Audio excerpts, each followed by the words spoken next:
Magandang umaga, Pilipinas. Narito ang latest sa lagay ng ating panahon.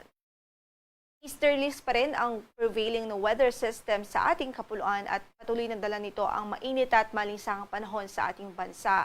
At ngayon nga po wala tayong inaasahang mga widespread o malawakang pagbuhos ng ulan at based na rin po sa ating latest satellite imagery, makikita nga po natin na maaliwalas ang panahon sa halos buong kapuluan. Wala po tayong nakikitang makakapal na kaulapan o widespread na mga pag-ulan. Pero hindi pa rin natin inaalis ang mga chances ng mga localized thunderstorms, especially po pagdating sa hapon at gabi. So, nariyan pa rin ang mga tsansa ng mga dagli ang pagbuhos ng ulan. Wala po tayong bagyo na minomonitor ngayon sa loob ng ating area of responsibility.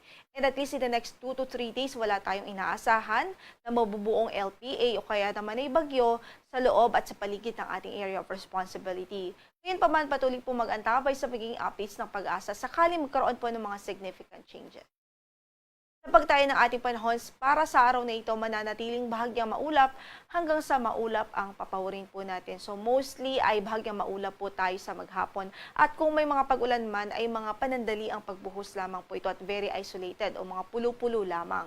Dito po sa Metro Manila, pwedeng umabot hanggang sa 33 degrees Celsius ang ating maximum temperature. Sa Baguio ay 17 to 26 ang magiging range.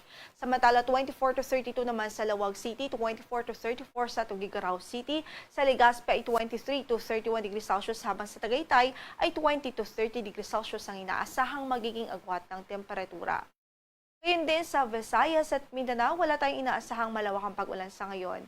Although, andyan pa rin at hindi natin inaalis ang tsansa ng mga localized thunderstorms. At para sa pagtaya ng ating temperatura sa Baguio City, 26 to 31 degrees Celsius ang magiging agwat. Ngayon din sa Iloilo City, 26 to 33 naman sa Puerto Princesa City, 27 to 32 sa Kalayaan Islands, 24 to 31 degrees Celsius sa Tacloban, at 25 to 30 degrees Celsius po sa Cagayan de Oro at 26 to 33 naman sa Davao City. Habang sa Zamboanga City ay inaasahan po natin ng 26 to 34 degrees Celsius na agwat ng temperatura sa araw na ito. Hapon nga po ay nakapagtala ng 36 to 37 degrees Celsius na maximum heat index o init factor dito sa Kamaynilaan.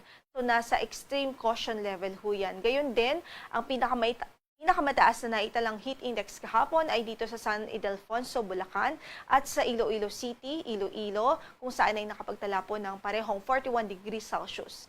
So pareho po yan, nasa extreme caution level kasi po ang ating range ay from 33 to 41 degrees Celsius. Ibig sabihin po niyan ay nariyan po yung mga possibilities of heat cramps, heat exhaustions at kung magiging matagal ang pagbabad sa ganitong klaseng init ay pwede rin po mag-cause ng mga heat strokes. Kaya patuloy natin pinag-iingat ang ating mga kababayan, especially po sa ating mga kababayan po na hanggat maaari po stay dehydrated at iwasan po muna yung mga rigid activities, especially po sa katanghalian at early afternoon. Para naman sa forecast ng ating heat index o kaya naman yung init factor natin dito sa Metro Manila, ang inaasahan natin is from 36 to 37 degrees Celsius pa rin at nasa extreme caution level pa rin yan, habang sa San Ildefonso, Bulacan ay pwede pa rin umabot hanggang sa 41 degrees Celsius. Wala po tayong gale warning na nakataas ngayon sa anumang bahagi ng ating mga baybaying dagat, pero pinag-iingat pa rin natin ng ating mga kababayan na mangingisda, lalong-lalo po yung mga gumagamit ng maliliit na sasakyang pandagat.